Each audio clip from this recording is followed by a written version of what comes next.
The Dip, a little book that teaches you when to quit and when to stick, by Seth Godin. Introduction.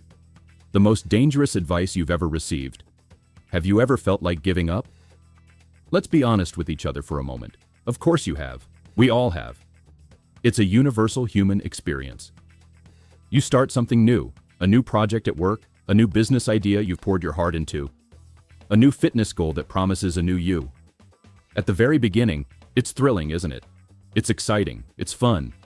You're making visible, rapid progress. You get tons of encouragement from everyone around you. Your friends are impressed. Your family is proud. You feel like you're on top of the world, riding a wave of pure potential. And then, it happens. The wave breaks. The progress, once so swift, slows to a crawl. The work gets harder.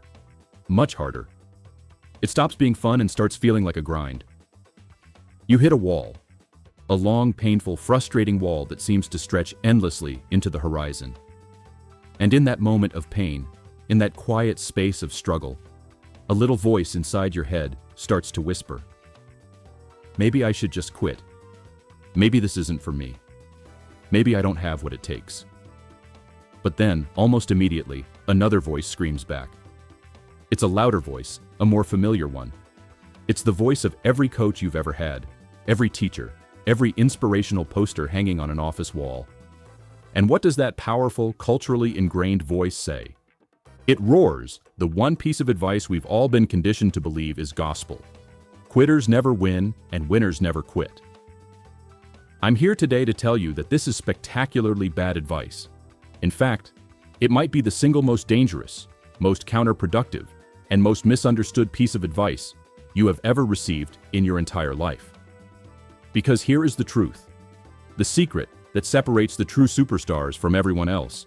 The core idea that can change everything for you. Winners quit all the time. They quit fast, they quit often, and they quit without guilt. They just possess the wisdom to quit the right stuff at the right time. Welcome to this special in-depth audiobook summary of The Dip by the legendary Seth Godin. Over the next hour, we are going to systematically dismantle the myths you've been told about persistence, perseverance, and success. We're going to give you a new mental framework, a powerful and surprisingly simple map to navigate the difficult journey toward any goal worth achieving. You're going to learn the secret language of success, a language that all boils down to understanding two simple curves and making one powerful, strategic decision. By the end of our time together, you won't just know when to quit and when to stick. You will see this knowledge as your single greatest strategic advantage in your career and your life. Are you ready to discover the superpower you never knew you had? First, let's talk about our guide on this journey. Who is the author of this little book that teaches you when to quit? His name is Seth Godin, and if you operate in the world of business, marketing, leadership, or personal development, you already know he is a giant. But Godin isn't just an author. He's a true revolutionary thinker, an agent of change. This is a man who understands how ideas spread and how systems work better than almost anyone alive. He launched one of the very first internet companies, Yoyodyne, with just $20,000 of his own savings, and just a few years later sold it to Yahoo for nearly $30 million. He didn't just get lucky. He saw the future of marketing, a future based on permission and connection long before anyone else. He has since written over 20 international best-selling books, including modern classics like Purple Cow, Linchpin, and All Marketers Are Liars, books that have fundamentally changed how millions of people think about their work and the value they create. For more than a decade, he has written a daily blog that is one of the most popular and respected in the world, a source of insight for entrepreneurs and Fortune 500 CEOs alike. He is an inductee into the Marketing Hall of Fame for a reason. When Seth Godin offers a new way of looking at the world, successful people listen intently. And in The Dip, he is tackling one of the most fundamental, yet profoundly misunderstood keys to all success. His central argument is that our society, our jobs, our educational systems, and our markets are literally designed to make you quit. And as he brilliantly points out, this isn't a bug in the system, it's a feature. The system counts on you quitting. Understanding this system is the absolute first step to beating it. It's time to pull back the curtain. So, Let's dive in. The super law of success. Why being the best is a mathematical certainty. Let's begin with a simple, almost brutal truth. Our culture celebrates and lavishly rewards superstars, but we often misunderstand on a mathematical level how much it rewards them.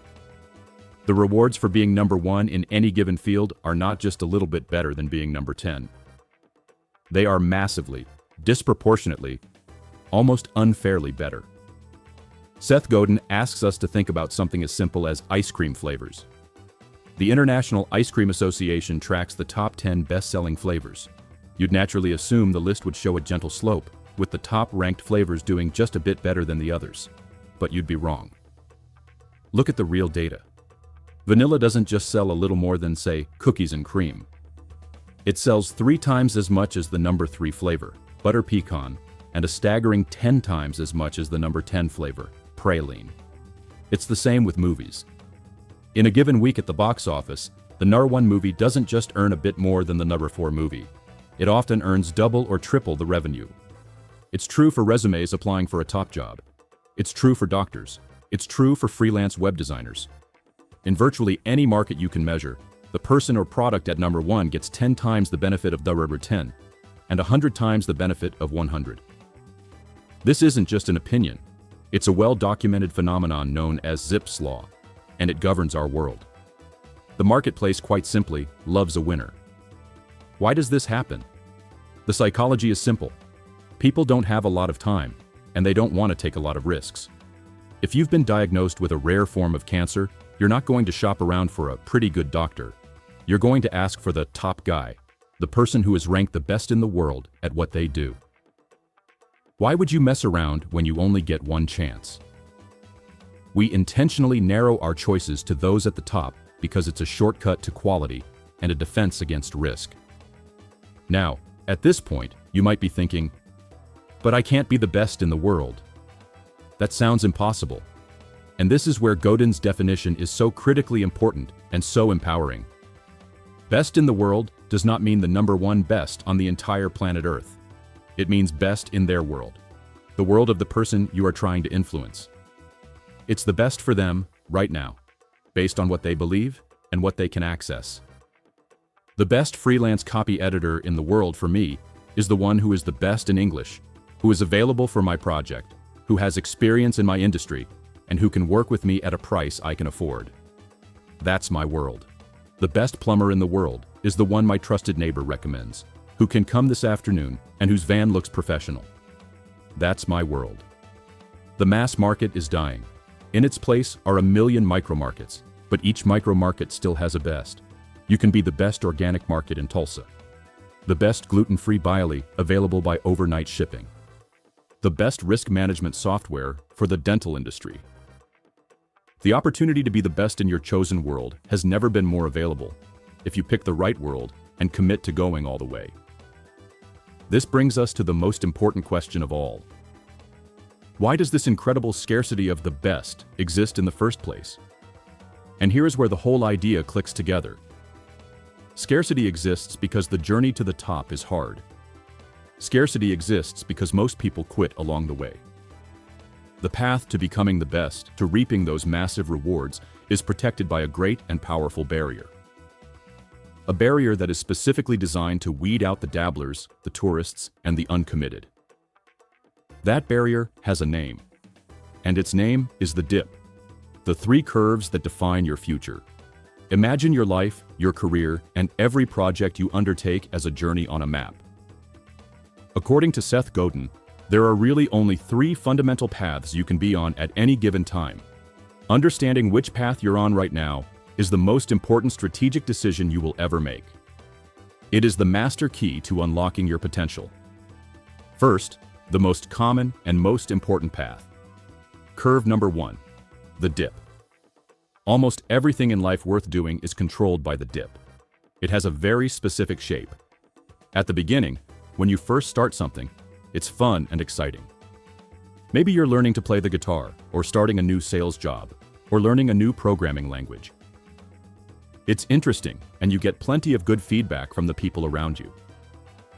Over the next few days and weeks, the rapid learning you experience keeps you engaged and motivated. Beginner's luck feels amazing. And then the dip happens. The dip is the long, hard slog between starting and mastery. It's that long, frustrating valley where the initial excitement has vanished, but the finish line of true accomplishment is still a distant dream. It's the combination of bureaucracy and busy work you must endure to get certified in scuba diving. It's the grueling, lonely hours a writer puts in on their novel after the initial inspiration has faded. It's the brutal, 25-year journey of promotions, office politics, and hitting quarterly numbers that a typical CEO endures before they finally get the top job. The dip is an artificial screen set up by society to keep people out. Think about organic chemistry in college. It's famously known as the killer class for pre-med students. Academia doesn't want too many unmotivated people attempting medical school, so they create a dip. If you can't push through the grind of organic chemistry, you can't go to med school. Simple as that. The dip is a filter. And here is the secret that will change how you view every challenge. The dip is your greatest ally. Why? Because the dip creates scarcity, and scarcity creates value. If there were no dip, there would be no scarcity. If it were easy to become a world-class surgeon, there would be too many of them, and their skills wouldn't be nearly as valuable. The dip is the very thing that makes being on the other side so incredibly rewarding. It's the barrier to entry that protects those rewards for the tiny minority of people who have the guts to push through it. Next, there's the second, more insidious path. Curve number 2, the cul-de-sac. The cul-de-sac is French for dead end. And that's exactly what it is. This is a situation, or a job, where you work, and you work, and you work. And nothing much ever changes. It doesn't get significantly better. It doesn't get significantly worse. It just is. This is the classic dead-end job. This is the path of stagnation. Think about that job you or someone you know had where, no matter how hard they worked, they knew they were never getting a significant promotion or a meaningful increase in responsibility. Their skills were not growing. They were just being maintained. They were branded, stuck in a box.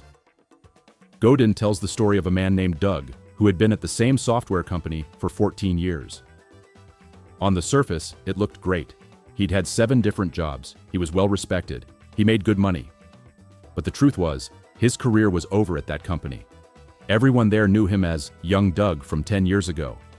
He had hit a plateau, a permanent cul-de-sac. The only way for him to truly grow was to quit and reinvent himself somewhere else. Here is the only piece of advice you will ever need for a cul-de-sac. Get off it, and get off it fast. The great danger of the cul-de-sac is that it's not painful, it's comfortable, it's just coasting.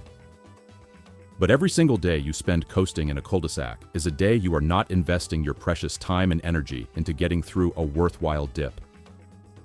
The opportunity cost of staying is catastrophic. It is stealing your resources, your energy, and your future. Finally, there's the rare but terrifying third path, curve number 3, the cliff. Imagine something that feels better and better the longer you do it. Right up until the moment it catastrophically fails and falls apart. The perfect example Godin uses is smoking.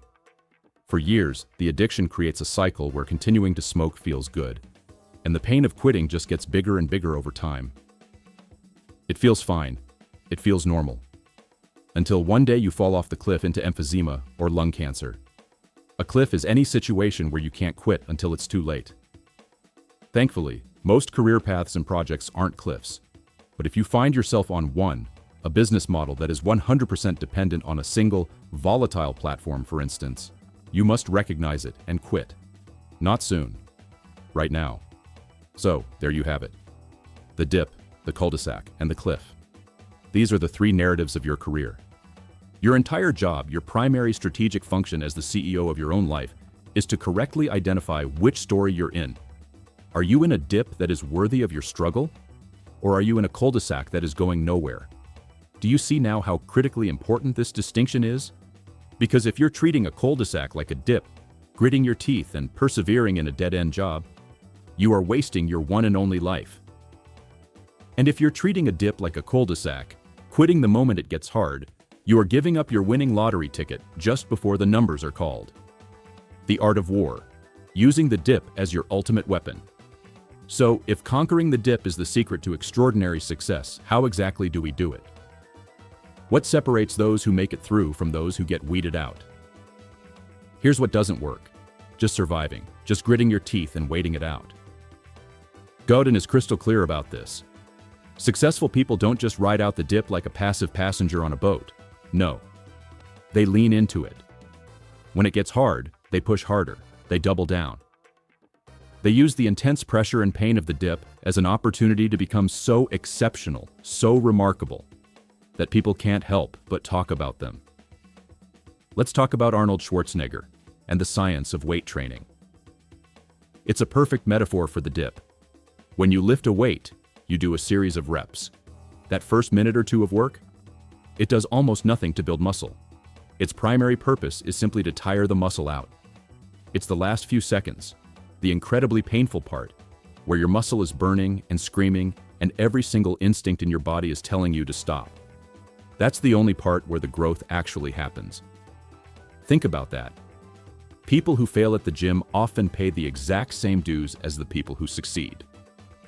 They do the first minute of work, they feel the burn, but they quit a few seconds too early, right before the moment that truly matters. It is human nature to quit when it hurts, but it's that very reflex that creates the scarcity of champions. This brings us to one of the most powerful and liberating concepts in the entire book.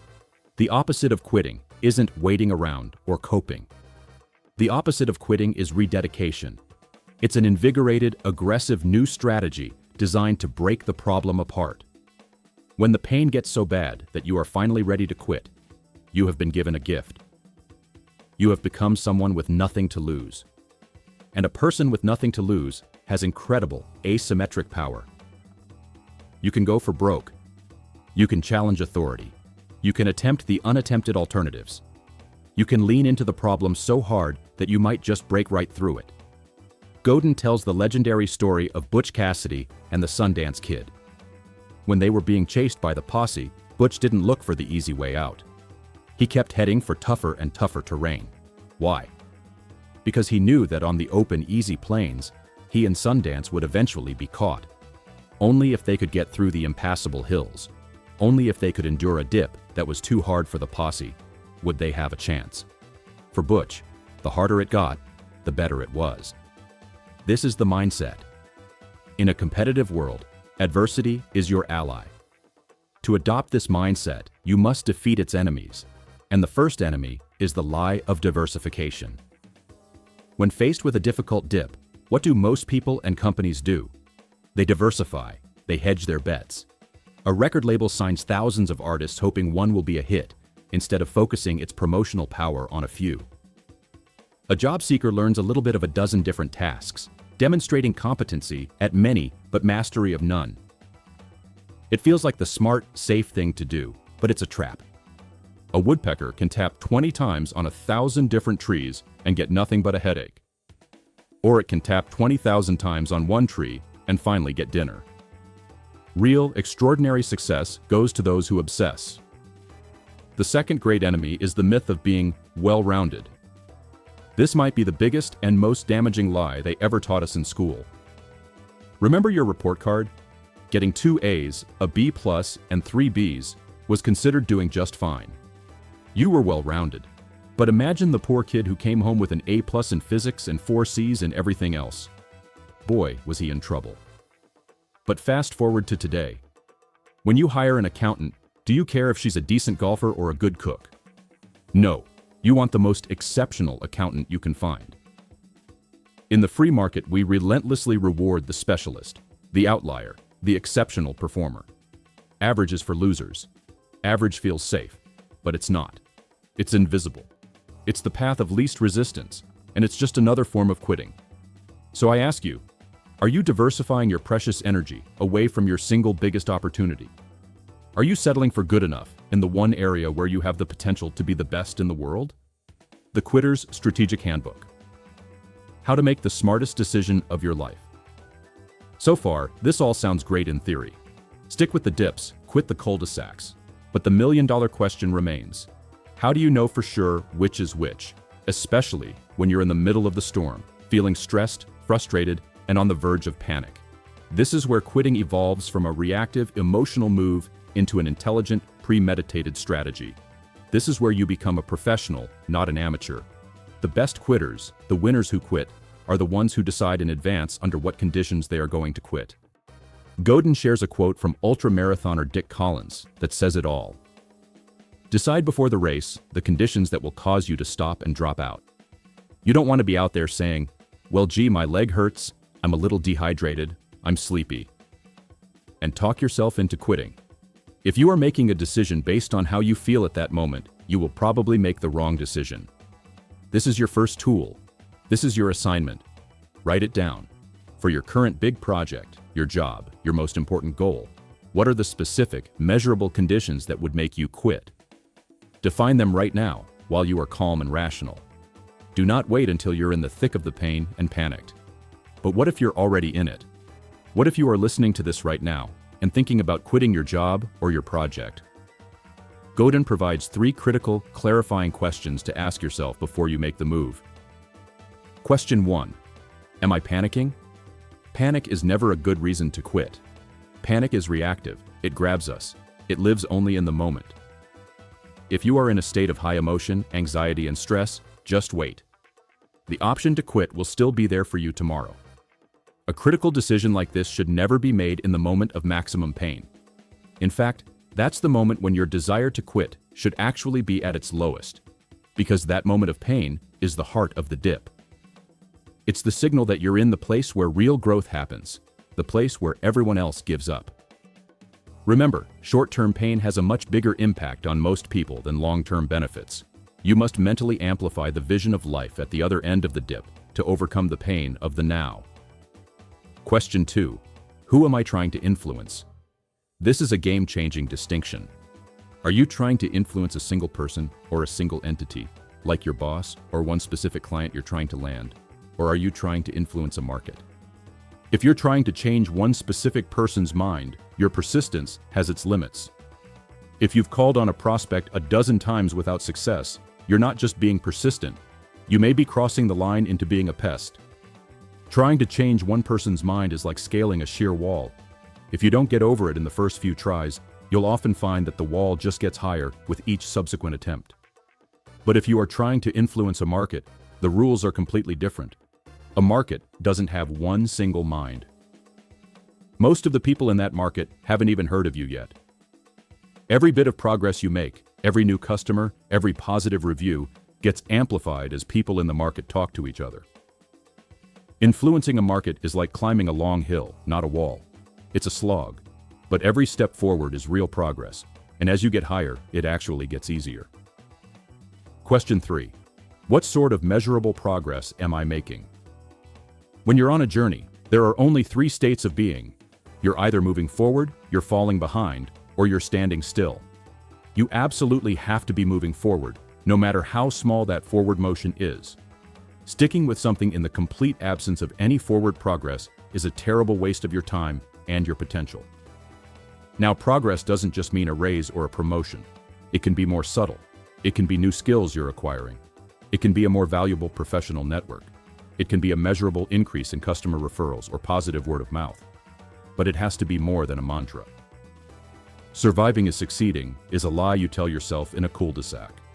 If the only thing you can say is that you're coping, you're better off quitting.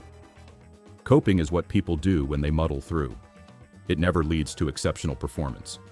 And that is the most freeing realization of all. Quitting is not the same as failing. Failing happens when you give up on your dream entirely, when there are no other options. Quitting a tactic, like a specific dead-end job, or a product that isn't working, is not the same as quitting your strategy to build a great career or make an impact on the world. In fact, quitting a tactic that is stuck in a cul-de-sac is the only way to free up the resources you need to finally conquer the dip that truly matters. It takes real courage to quit. It often means taking a short-term hit to your pride. But that is the price of admission for long-term success. It means admitting you're not going to be number one at this. But that quit is what allows you to reallocate your fire and become number one at something else. Something better. Something worthy of you. Conclusion, your moment of choice.